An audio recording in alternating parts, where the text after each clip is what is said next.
ደብረ መንክራት ሚጣቃ ማኑኤል ገዳም የተመሰረተው በአማ ኢየሱስ ዘመነ መንግስት ማብቂያ አካባቢ በ1760 ዓመተ ምህረት እንደሆነ ታሪክ ያስረዳል።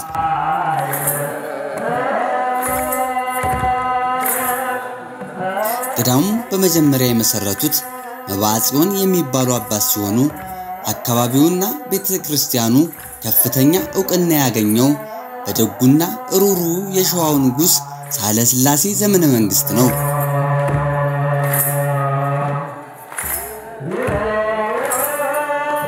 ንጉስ ሳህለ ሥላሴ በቅድሚያቱ ዘመነ መንግስት በመባጽዮን የተሰራው ቤተክርስቲያን በእድሜ ብዛት ተጎሳቁሎ ስላገኙት እንደገና ለመስራት ሱባኤ ገብተው ካፋፍ በታች መሆኑ ለማደስ ስለቸገራቸው በአሁኑ ሰዓት ቤተልሔም ያለበት ቦታ ቤተክርስቲያኑ ሰርተው ታቦተ ሕጉን ከቀድሞ ቦታው አስመጥተው አስገብተዋል።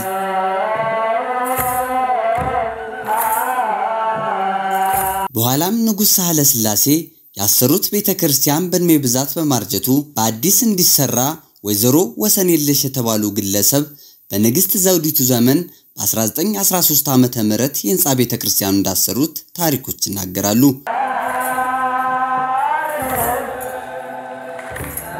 የቅዱስ አማኑኤል የቅዳሴ ቤት ክብረ በዓል በደብረ መንክራት ሚጣቃ ማኑኤል ገዳም በብፁዕ አቡነ ቀሌምንጦስ በኢትዮጵያ ኦርቶዶክስ ተዋሕዶ ቤተክርስቲያን ጠቅላይ ቤተ ክህነት የሰንበት ትምህርት ቤቶች ማደራጃ መምሪያና የሰሜን ሸዋ ሀገረ ስብከት ሊቀ ጳጳስ አባታዊ ቡራኬ ተከብሯል።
በክብረ በዓሉም ላይ የደብሩ ሊቃውንት ያሬዳዊ ወረብ አቅርበዋል።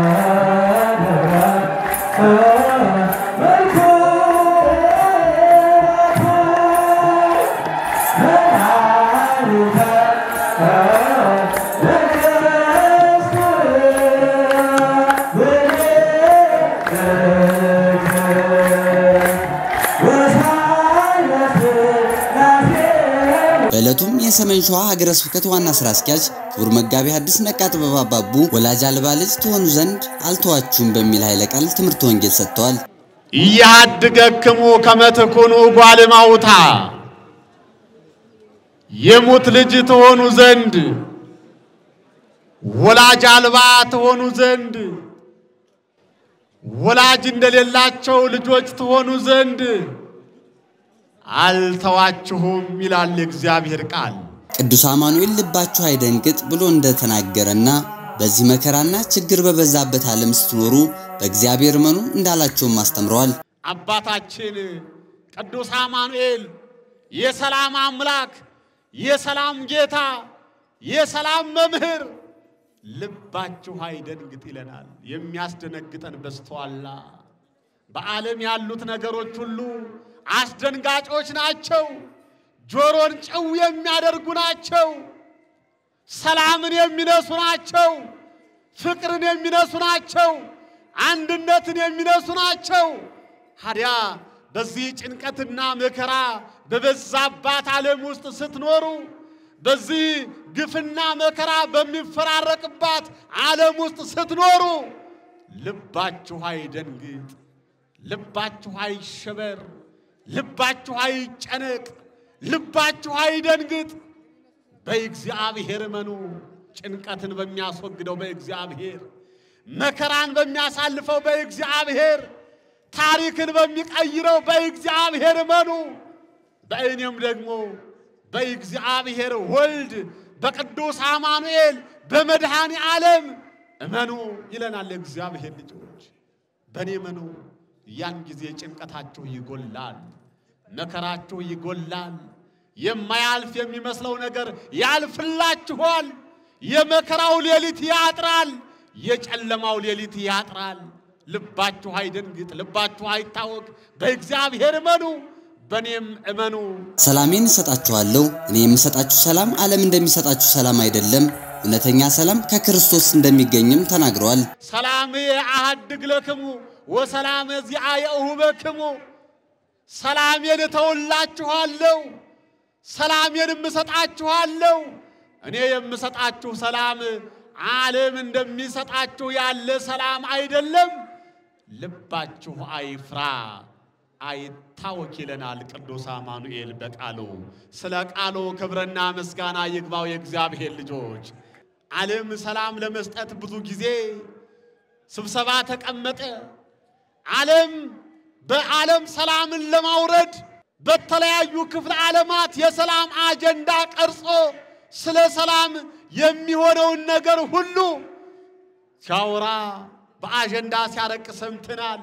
ያ የዓለም ጉዳይ ነው። ያ የዓለም አጀንዳ ነው።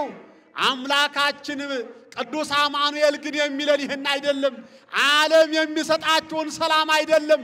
ዓለም ዛሬ ሰላም ሰጠኋችሁ ቢል ነገ ሊደፈርስ ይችላል። ዛሬ አንድ አደረኳችሁ ቢል ነገ ሊለያያችሁ ይችላል። እኔ የምሰጣችሁ ሰላም እውነተኛ ሰላም ነው ይላል። ክብር ለቃሉ ይሁን የእግዚአብሔር ልጆች። እውነተኛ ሰላም ነው የምሰጣችሁ። አው ማንማን ሊያደፈርሰው የማይችል ማንማን ሊያናውጠው የማይችል ሰላም እኔ ነኝ የምሰጣችሁ። ስለዚህ ልባችሁ አይፍራ አይታወክ ይለናል የእግዚአብሔር ልጆች። አይፍራ አይታወክ። እውነተኛውን ሰላም ለሀገራችን ለኢትዮጵያ ይስጥልን ብላችሁ እግዚአብሔርና መስግኑ የእግዚአብሔር ልጆች። አው አምላካችን እግዚአብሔር ለኢያሱ አልጥልህም አልተውህም ያለው ሲሆን እግዚአብሔርኛ ልጆቹን አይጥለንም፣ ዓለም ብትጥለንም እንኳን አማኑኤል ይጠብቀናል ብለዋል። ይህ ብቻ አይደለም። አምላካችን እግዚአብሔር ለወዳጁ ለኢያሱ እንዲህ ይለዋል የእግዚአብሔር ልጆች። በሕይወትህ ዘመን ሁሉ የሚቋቋምህ የለም። ከሙሴ ጋራ እንደሆንሁ እንዲሁ ካንተ ጋራም እሆናለሁ፣ አልጥልህም አልተውህም ይላል የእግዚአብሔር ልጆች። እንዲህ ነው እግዚአብሔር ለወዳጆቹ፣ እንዲህ ነው እግዚአብሔር ለልጆቹ። እግዚአብሔር ልጆቹን አይጥልም። አማኑኤል ልጆቹን አይተውም። ዓለም ሲተወን፣ ሰዎች ሲተወን፣ ጊዜ ሲተወን ያልተወን ቅዱስ አማኑኤል ነው። ሁሉ ሲተወን፣ ሁሉ ሲጥለን፣ ሁሉ ገሸሽ ሲልብን፣ ሁሉ በዙሪያችን የምቧይ ካብ ሲሆን የመማፀኛ ከተማ የሆነን የዓለቱ ግንብ የሆነን ቅዱስ አማኑኤል ነው። ስለማይነገረው ስጦታ ክብር ይግባህ ብላችሁ አመስግኑት የእግዚአብሔር ልጆች። በትንቢተ ኢሳይያስ ጌታ ራሱ ምልክትን ይሰጣችኋል ብሎ እንደተናገረና ድንግል በድንግልና ጸንሳ በድንግልና እንደምትወልድ ስሙንም አማኑኤል እንደምትለውም አስረድተዋል። በትንቢተ ኢሳይያስ ምዕራፍ 7 ቁጥር 14 ጀምሮ ተመዝግቦ እንደምናገኘው ጌታ ራሱ ምልክትን ይሰጣችኋል ይላል። ጌታ ራሱ ምልክትን ይሰጣችኋል። የተዋህዶን ምልክት፣ የሃይማኖትን ምልክት፣ የንጽህናን ምልክት፣ የእግዚአብሔርን ሰው መሆን ምልክት ጌታ ራሱ ምልክቱን ይሰጣችኋል ይለናል። ምልክቱ ደግሞ ምንድነው ወዴት ነው ብለን እንዳንፈልግ እዚያው ድንግል ትጸንስ ወትወልድ ወልደ ወትሰምዮ ስሞ አማኑኤል ዘበትርጓሜሁ እግዚአብሔር ምስሌነ። ድንግል በድንግልና ጸንሳ በድንግልና ትወልዳለች፣ ስሙንም አማኑኤል ትለዋለች። ዘበትርጓሜሁ እግዚአብሔር ምስሌነ፣ የስሙም ትርጓሜ እግዚአብሔር ከኛ ጋር ሆነ ማለት ነው ይላል። ክብርና ምስጋና ለአማኑኤል ይሁን። እግዚአብሔር ልጆች ድንግል በድንግልና ጸንሳ በድንግልና ትወልዳለች አለ። ከዚህ ዓለም ባሉ ሴቶች ያልሆነ ከርሷም በኋላ የማይሆን በድንግልና ጸንሳ በድንግልና አማኑኤልን ለወለደችው ለድንግል ማርያም ብቻ የተደረገ ድንቅ ስጦታ፣ በእርሷ ብቻ የተከናወነ፣ በእርሷ ብቻ የተደረገ የእግዚአብሔር ልጆች። ስምዖን የሚባል የመጽሐፍ ተርጓሚ ትንቢተ ኢሳይያስ ሲተረጉም ድንግል በድንግልና ትጸንሳለች የሚለውን ተጠራጥሮ ሴት በድንግልና ትጸንሳለች ብሎ ቢጽፍም የእግዚአብሔር መልአክ ወደ እርሱ መጥቶ ይህንን ተአምር እስክታይ ድረስ አትሞትም እንዳለውና እመቤታችንም በዚህ ቃል እንደተገረመችም በሰፊው አስተምሯል። በበጥሊሞስ ዘመን 72ቱ ሊቃናት ተሰብስበው መጻሕፍትን በሚተረጉሙ ጊዜ አንድ ስምዖን የተባለ ተርጓሚ ትንቢተ ኢሳይያስ ደረሰውና እየተረጎመ ያለ እዚህ ኃይለ ቃል ላይ ደረሰ። ድንግል በድንግልና ጸንሳ በድንግልና ትወልዳለች ይላል። እንዴ ይሄማ እንዴት ይሆናል? በሴቶች ሕግ ያልተለመደ የማይሆን ጉዳይ ነው ብሎ ስምዖን የተባለው ጸሐፊ ድንግል የሚለውን ቃል ወለት ብሎ ቀየረው። ወለት ማለት ሴት ልጅ ማለት ነው። ሴት ልጅ ትጸንሳለች ትወልዳለች። ድንግልማ በድንግልና እንዴት አድርጋ ትጸንሳለች ትወልዳለች ብሎ ቃሉን ሰረዘው። ድንግል የሚለውን ሰረዘና ወለት የሚለውን ጻፈ ይላል። ከዚያ ከጻፈው ቃል እልፍ ሳይል ተደሞ መጣበት፣ እንቅልፍ መጣበትና ሰመመን መጣበትና ቆየ ይላል። ከሰመመኑ ነክቶ ወደ ጽሑፉ ቢመለስ ያ እርሱ አይሆንም ብሎ የሰረዘው ድንግል የሚለው ቃል ተሰርዞ ወለት ብሎ ጽፎ ነበርና ወለት የሚለው ተሰርዞ ድንግል የሚለው ተጽፎ አገኘው ይላል። ክብርና ምስጋና ለድንግል ማርያም ይሁን። እግዚአብሔር ልጆች አሁንም በድጋሚ ተጠራጠረ። እንዴ ሰመመን ይዞኝ እንቅልፍ ይዞኝ የሰረዝኩት መስሎኝ ሳልሰርዘው ቀርቼ ነው ብሎ አሁንም እንደገና ድንግል የሚለውን ሰረዘና ወለት ብሎ ጻፈ። በድጋሚ ተደሞ መጣበት። ከተደሞ ቢነቃ ድንግል ብሎ የሰረዘውን ወለት ብሎ የጻፈውን የእግዚአብሔር መልአክ መልሶ ድንግል ብሎ ጽፎት አገኘው ይላል። ክብር ለድንግል ማርያም ይሁን። እግዚአብሔር ልጆች ለሶስተኛ ጊዜ ድንግል የሚለውን ለመሰረዝ ለማጥፋት የቀለም መፋቂያውን ሲያነሳ የእግዚአብሔር መልአክ ተገለጸና ይህ አንተ የተጠራጠርከው ነገር ከጊዜው ጊዜ ደርሰህ እስከምታየው አትሞትምና ድንግል የሚለውን አትሰርዘው፣ ተወው፣ በዚያው ይቀመጥ፣ ይህ የእግዚአብሔር ድንቅ ሥራ ነው ብሎ ጸሐፊውን የእግዚአብሔር መልአክ መከረው። ከዚያም በኋላ በእግዚአብሔር ሥራ ላይ አልገባም ብሎ ድንግል ብሎ ጽፎ አለፈ ይላል። ክብር ለድንግል ማርያም ይሁን። የእግዚአብሔር ልጆች ዛሬም አንዳንድ ሰዎች የድንግል ማርያምን ስም ለመጥራት የሚያማቸው አሉ። አንደበታቸው ዲዳ የሚሆኑ አሉ። ክብሯን ለማውሳት የሚዘገንናቸው አሉ።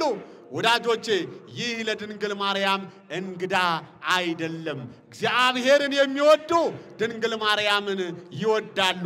አማኑኤልን የሚያከብሩ ድንግል ማርያምን ያከብራሉ። ክርስቶስን የሚያከብሩ ድንግል ማርያምን ያከብራሉ። ክብርና ምስጋና ለድንግል ማርያም ይሁን ብላችሁ አመስግኗት የእግዚአብሔር ልጆች። አዎ ይገርማችኋል። ይሄ ጸሐፊው ስምዖን በተገረመበት የእግዚአብሔር ቃል ራሷ ድንግል ማርያምም ተገርማበታለች።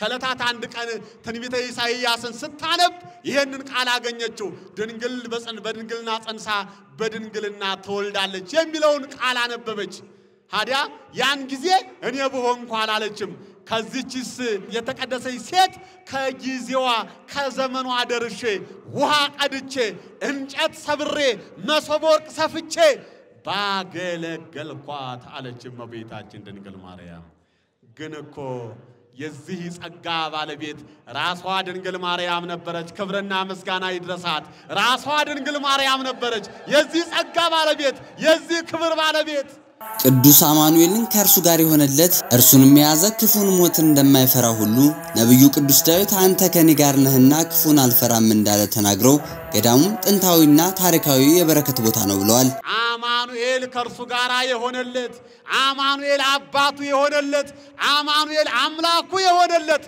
ክፉን አይፈራም የእግዚአብሔር ልጆች ጨለማውን አይፈራም ሞት አይፈራም መከራ አይፈራም ነብይ እግዚአብሔር ቅዱስ ዳዊት ይሄን ነው ያለው ይፈርሆ ለእኩይስ ማንተ መስለየ አንተ ከኔ ጋር ነህና ክፉን አልፈራውም ይላል እግዚአብሔር ልጆች ክፉን ሰናክሬም አልፈራውም አው ክፉን ጎልያድ አልፈራውም ክፉን ሳውል አልፈራውም ያለ መፍራቴ ምስጢር ደግሞ አንተ ከኔ ጋር ስለሆንክ ነው ይላል እግዚአብሔር እንዲህ ነው በቃሉ የሚያጽናናን ክፉን አልፈራም ሞት አልፈራም መከራ አልፈራም ጨለማ አልፈራም በመከራም ውስጥ በሆን እንኳን አንተ ከኔ ጋር ከሆንክ ጨለማውን አልፈዋለሁ በመከራም ውስጥ በሆን እንኳን አንተ ከኔ ጋር ከሆንክ መከራውን አልፈዋለሁ ይያለ እግዚአብሔር በቅዱሳኑ አድሮ እንዲህ ያስተምረናል እንዲህ ይመከረናል የእግዚአብሔር ልጆች ዛሬ ደግሞ ያከበርን ያለነው ቀድም እንደሰማችሁት በታላቁ ገዳም በሚጣቅ ቅዱስ አማኑኤል ነው ሚጣቅ ቅዱስ አማኑኤል ገዳም የሰማይ ደጅ ሆነ ገዳም ነው ምድራዊ ገነት የሆነ ገዳም ነው ጸሎት የሚሰማበት መስዋዕት የሚያርግበት ልዩ ገዳም ነው በዚህ ገዳም ለበረከት የጠራን የሰበሰበን ያገናኘን ቅዱስ አማኑኤል ክብርና ምስጋና ለስምህ ይሁን ብላችሁ እግዚአብሔርን አመስግኑ የእግዚአብሔር ልጆች የአባቶቻችን የሊቃውንቱ ማህሌት ከነ ክብሩ ከነ ድባቡ የምናይበት ገዳም የሚገርም እኮ ነው ወረቡ ከነ ድባቡ ከበሮ ከነ ክብሩ ሽብሻቦ ከነ ለዛው ከነ ወዙ አው ምድርን አስረስቶ ሰማይን የሚያሳይ ልባችንን ከምድር ነቅሎ ሰማይ የሚተክል ስብሐተ እግዚአብሔር የሚደረስበት ትናንት ከዋዜማ ጀምሮ ሌሊትም ማህሌቱ ከሁለት ሰዓት ጀምሮ በመላእክት ቋንቋ በመላእክት ምስጋና ኢትዮጵያን በሚያስባርክ የእግዚአብሔር ቃል ሊቃውንቱ ባለመድከም እግዚአብሔርን እንዲህ ሲያመሰግኑ ነበር ስለዚህ የእግዚአብሔር ልጆች የሚጣቅ አማኑኤል ገዳም የበረከት ገዳም ነው የሰላም ገዳም ነው የፈውስ ገዳም ነው የህይወት ገዳም ነው የአንድነት ገዳም ነው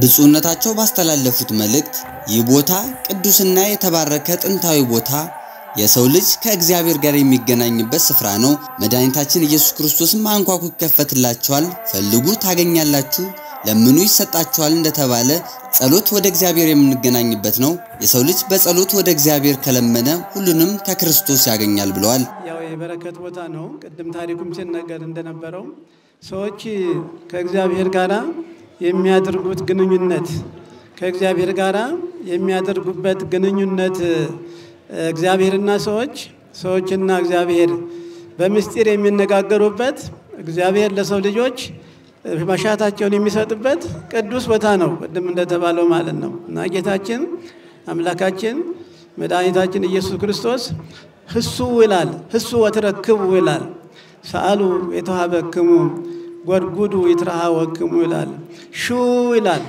ፈልጉ ሹ ታገኛላችሁ ለምኑ ይሰጣችኋል ደጅ ምቱ ይከፈትላችኋል ይላል ጌታችን የለመነ ሁሉ ያገኛል የሻ ሁሉ ይቀበላል፣ በር የመታ ሁሉ ይከፈተለታል ነው የሚለው ጌታችን አምላካችን መድኃኒታችን ኢየሱስ ክርስቶስ።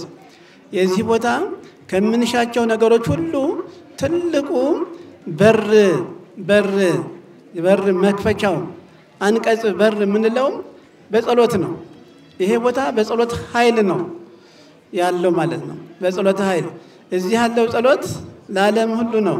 ከኢትዮጵያችንም አልፎ ከገዳሙ አልፎ ከአካባቢው አልፎ ለዓለም ሁሉ የሚተርፍ ጸሎት ነው የሚጸለየው ማለት ነው። ይህንን ነው ለምኑ ነው ሰው የቸገረው ሁሉ ለምኑ ነው የሚያገኘው፣ ፈልጎ ነው የሚያገኘው። ደጅ መጥቶ ነው የሚከፈትለት። ደጅ የምንለው የእያንዳንዳችን ልቡና ነው። ልቡና የሰው ልቡናው በክፋት በመቀኝነት በተንኮል ከተዘጋ የእግዚአብሔር ቃል ካልሆነ አይከፍተውም ወገኖቼ።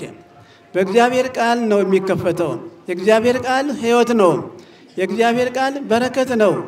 የእግዚአብሔር ቃል ፍቅር ነው። ራሱ መጽሐፉ ሲናገር ምንድነው? ጸሎት ብሂል ተናግሮተ ሰብእ ምስለ እግዚአብሔር ነው የሚለው። ጸሎት ማለት ከእግዚአብሔር ጋራ ሰዎች ከእግዚአብሔር ጋራ የሚነጋገሩበት መስመር ነው የሚለው። የሚነጋገሩበት መስመር መገናኛ መስመር ነው ጸሎት። ምህላ አስተብቆት ማለት ነው። ለቅሶ ከእግዚአብሔር ጋር የምንገናኝበት ነው።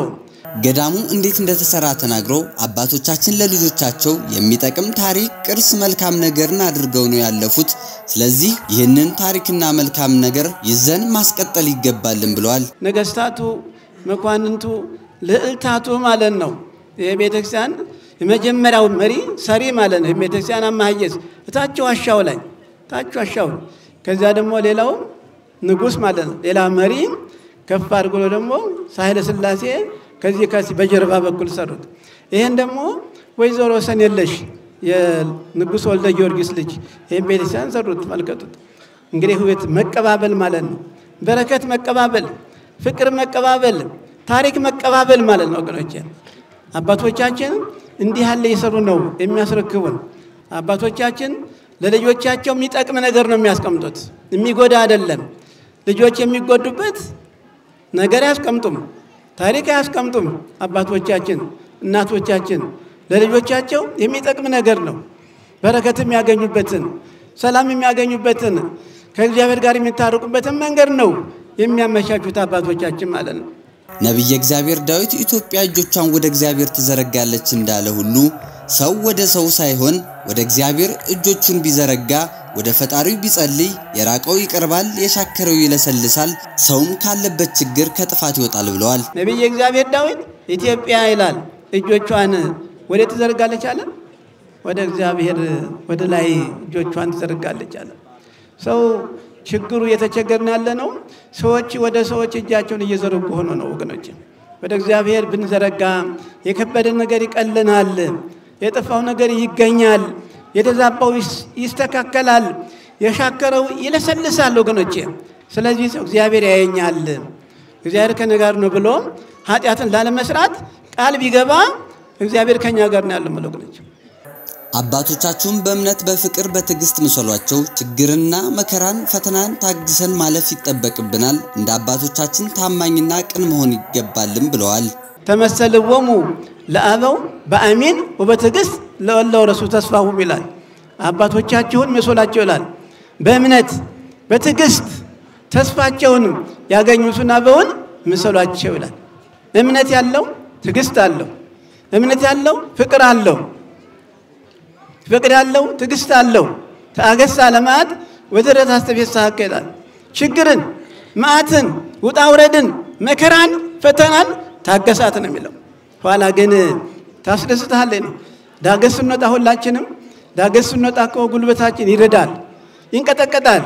ግን ሜዳ ላይ በወጣን ጊዜ መልካም ጥሩ አየር ጥሩ ንፋስ እናገኝ ይረሳል ድካም ወገኖቼ፣ ድካም ይረሳል።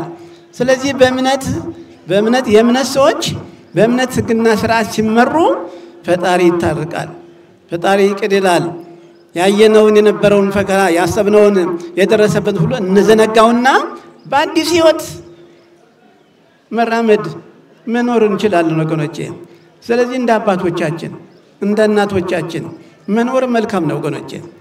እናቶቻችን አባቶቻችን ታማኙ የነበሩ ለፈጣሪያቸው፣ ለራሳቸው፣ ለቤተሰባቸው፣ ለሀገራቸው፣ ለአካባቢያቸው፣ ለወገናቸው ፍቅረ ሀገር፣ ፍቅረ ቢጽ፣ ፍቅረ እግዚአብሔርን መውደድ፣ ሀገርን መውደድ፣ ወንድምን መውደድ እነዚህ አባቶቻችን ሀብቶቻቸው ነበሩ። ሀብቶቻቸው ነው። ይሄ ሲጎል ነው ወገኖቼ እዛ እየጎደለብን መከራችን ምናየው። ብንጸልይ የማንሰማው ብንሮጥ የማንደርሰው ወገኖቼ። ስለዚህ አባቶቻችን ሕይወት መልካም ነው። እግዚአብሔር እንደ አባቶቻችን ለመምሰል ያብቃን። ማህበረ ገዳማቱ ታሪክን አቆይቶልናል። ይህንን ገዳም ለታሪካችሁ በመቆርቆር እየሰራችሁና እያገዛችሁ ያላችሁ እናመሰግናለን። ትውልድ ታሪክን እየጠበቀና አዲስ ታሪክ እየሰራ መሆኑን አይተናል ብለው ቃለ በረከታቸውን አስተላልፈዋል። ማህበረሰቡ ገዳሙ ያሉት ማህበራ ገዳሙ ቢያቆዩልን ነው ወገኖቼ። ስለዚህ እናንተም ትሩፋት የምትሰሩ እየመጣችሁ በየጊዜው የምትረዱት ይሄን ገዳም የምታግዙት እየመጣችሁ የምታከብሩት ለታሪካችሁ የምትቆረቆሩ እናንተም ክብር ይገባችኋል። እንኳን ደስ አላችሁ እንላችኋለን ሁላችሁም። ታሪክን መጠበቅ ያስፈልጋል። ቢቻል አዳዲስ ታሪክ መስራት፣ ባይቻል ደግሞ ታሪካችንን መጠበቅ ያስፈልጋል ወገኖቼ። ትውልድ አዲስ ታሪክ እየሰራም ጭምር ማለት ነው። ታሪኩን እየጠበቀ አዳዲስ ታሪክ እየሰራ ነውና ደግማችሁ በርትታችሁ ታሪክ ለመስራት ያብቃችሁ። በእምነታችሁ አምላካችን ለመኖር ያብቃችሁ። በአእምሯችሁ ያስቸገራችሁን ሁሉ አምላካችን ያስወግድላችሁ። አምላካችን ሀገራችን ኢትዮጵያን ይባርክልን። አምላካችን ሀገራችን ኢትዮጵያን በበረከት አይለይብን። አምላካችን ኢትዮጵያን ከክፉ ነገር ይሰውርልን። ሀገራችንን በምሕረቱ ይጎብኝልን። በመርሃ ግብሩም ላይ የሀገረ ስብከቱ የየክፍላት ኃላፊዎች መላከ መንክራት ቆሞስ አባ ደስታ ኃይሌ፣ የደብረ መንክራት ሚጣቃ ማኑኤል ገዳም አበምኔት፣ ሊቃውንተ ቤተክርስቲያን አባቶች፣ ገዳማውያንና የተለያዩ ምዕመናን በተገኙበት በብፁዕነታቸው ጸሎት ተከብሮ ውሏል።